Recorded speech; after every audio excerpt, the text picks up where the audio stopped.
Bonjour à tous les passionnés de la santé de la peau.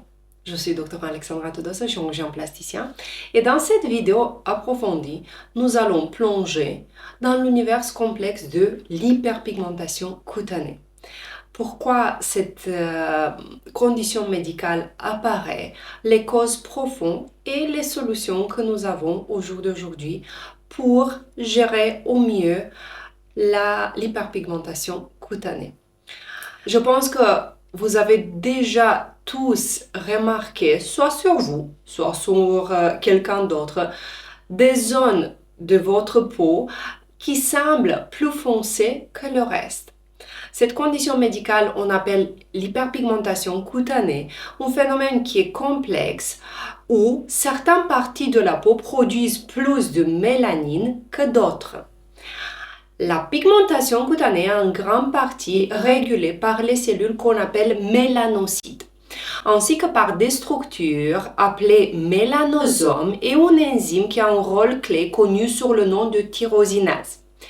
Les mélanocytes sont des cellules qui sont situées dans la couche basale de l'épiderme qui représente la couche la plus externe de notre peau.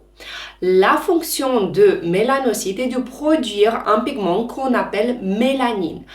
Cet pigment, mélanine, est responsable de la couleur de notre peau et de nos cheveux. La quantité et le type de mélanine produit par les mélanocytes déterminent la teinte de la peau.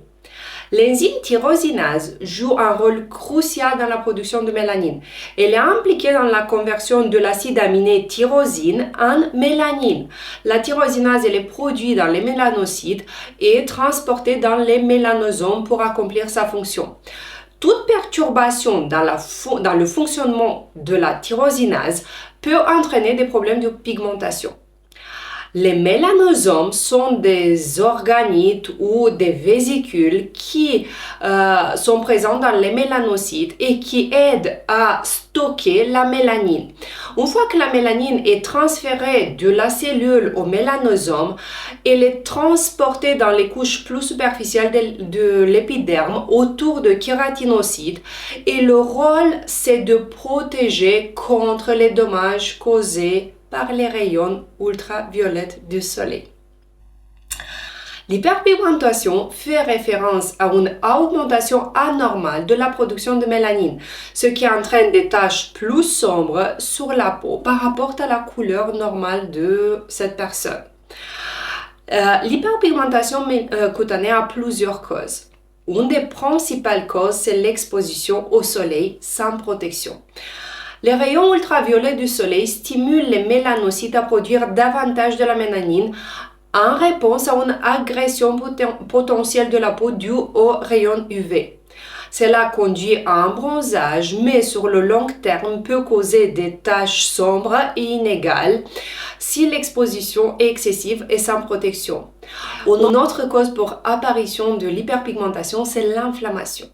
L'inflammation qui peut être due soit à l'acné, soit aux blessures, soit à d'autres affections, peut stimuler la production de mélanine et peut entraîner ce qu'on appelle l'hyperpigmentation post-inflammatoire. Une autre cause pour l'apparition de l'hyperpigmentation, c'est des déséquilibres hormonaux. Les changements hormonaux, comme ceux qui surviennent pendant la grossesse, peuvent influencer les mélanocytes et entraînent des zones de hyperpigmentation qu'on appelle mélasme. D'autres facteurs externes comme des produits chimiques, des médicaments, des irritants peuvent perturber le fonctionnement normal des mélanocytes et conduire à une production excessive de mélanine dans certaines zones de la peau. Pour résumer, l'hyperpigmentation cutanée implique une régulation anormale de la production de mélanine par les mélanocytes, souvent en réponse à un stimule tel que l'exposition au soleil, l'inflammation ou des facteurs hormonaux. Les mélanocytes, la tyrosinase et les mélanosomes sont les éléments clés dans ce processus de pigmentation et jouent un rôle essentiel dans la coloration de notre peau. L'hyperpigmentation ne se limite pas à un seul type. Le mélasme est influencé par les changements hormonaux. Les taches de vieillesse qui s'appellent en fait l'antigo solaire se forment naturellement au fil du temps dû à une exposition solaire sans protection. Les tâches post-inflammatoires qui s'appellent hyperpigmentation post-inflammatoire sont laissées après des inflammations cutanées, soit répétitives, soit profondes. Chacun de ces types de hyperpigmentation a son propre récit moléculaire. Qu'est-ce qu'on peut faire? Avant que l'hyperpigmentation agisse, on peut prendre des mesures préventives. Et la prévention est la clé pour faire face à l'hyperpigmentation.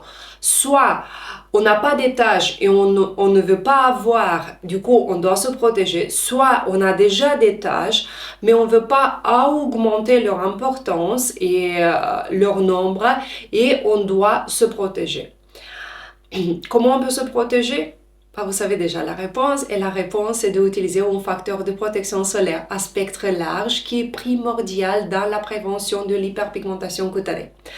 Si vous appliquez un écran solaire, vous stoppez cette stimulation excessive et vous réduisez le risque de hyperpigmentation ou l'aggravation d'une hyperpigmentation qui est déjà installée.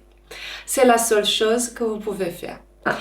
Mais des solutions, si toutefois vous avez déjà de l'hyperpigmentation, soit cause hormonale, soit une exposition excessive au soleil, soit hyperpigmentation post-inflammatoire. Nous avons plusieurs principes actifs qui peuvent agir et qui peuvent améliorer l'aspect de hyperpigmentation cutanée. Vous avez déjà deviné, le premier, c'est le facteur de protection solaire. Soit que c'est un facteur de protection solaire chimique, soit un filtre minéral. Ils agissent soit par absorption, soit ils réfléchissent les rayons UV. Ils aident à prévenir les dommages cutanés causés par les rayons UV tels que les coups de soleil et le vieillissement prématuré. Un principe actif clé dans le traitement de l'hyperpigmentation cutanée, c'est l'hydroquinone. C'est un agent dépigmentant qui agit au niveau de l'enzyme, de la tyrosinase. Et une fois qu'il inhibe cette tyrosinase, il réduit la production de mélanine. Cela peut aider à éclaircir les zones de la peau qui présentent déjà de hyperpigmentation excessive, comme les taches brunes, comme l'asthme, comme l'hyperpigmentation post-inflammatoire. Nous avons besoin de concentration entre 4 à 8%. Et personnellement, je vous conseille de ne pas les utiliser tout le temps, de faire des petites pauses pour éviter que votre corps s'habitue. L'hydroquinone n'est pas conseillé si vous êtes enceinte ou en cas d'allaitement. Il y a d'autres molécules, principes actifs qu'on peut utiliser pendant cette période-là. Un autre principe actif, c'est alpha-arbutine, qui est un dérivé de hydroquinone et qui va faire la même chose. Il va inhiber la tyrosinase en bloquant la production de mélanine. Et comme c'est un dérivé, il est beaucoup plus doux et il peut être sûr pendant la grossesse et l'allaitement. Les rétinoïdes, qui sont déjà, vous le savez, des dérivés de vitamine A, ils stimulent le renouvellement cellulaire. Ils exfolient en douceur la peau, ils favorisent la production du collagène. Ils peuvent être utilisés dans le traitement de l'acné, dans le rajeunissement du visage, mais ils ont aussi cet effet d'éclaircissement de la peau. Un autre principe actif, c'est l'acide tranexamique. On l'utilise souvent dans des problèmes de saignement. Il est contre-indiqué pour des personnes qui ont des problèmes de coagulation. Il agit en inhibant aussi la tyrosinase et il peut aider à réduire l'hyperpigmentation causée par l'inflammation ou d'autres troubles vasculaires. Un autre principe actif éclaircissant, mais moi je dirais plutôt booster pour les autres, c'est la vitamine C qui est un antioxydant puissant. Il agit en neutralisant les radicaux libres et il réduit les dommages oxydatifs causés par le soleil ou l'environnement. Elle peut aider à éclaircir, mais comme je vous ai dit, c'est plutôt un booster pour les autres principes actifs. L'acide kojique, il inhibe aussi la tyrosinase empêchant la formation de mélanine. Et maintenant, je pense qu'il y a beaucoup de femmes, moi je ne fais pas partie, mais la racine de réglisse contient un principe actif qui s'appelle glabridine, qui inhibe la tyrosinase, contribuant aussi dans la réduction de mélanine sécrétée par les mélanocytes. Un autre produit que j'aime bien, qui est très doux, c'est l'acide azélaïque. Il réduit la quantité de mélanine et il a aussi des propriétés anti-inflammatoires. Un dernier principe actif, c'est la niacinamide, également connue sous le nom de vitamine B3, régule la production de mélanine et réduit l'inflammation et renforce la barrière cutanée. Elle est utilisée pour améliorer la texture, réduire les taches et l'acné.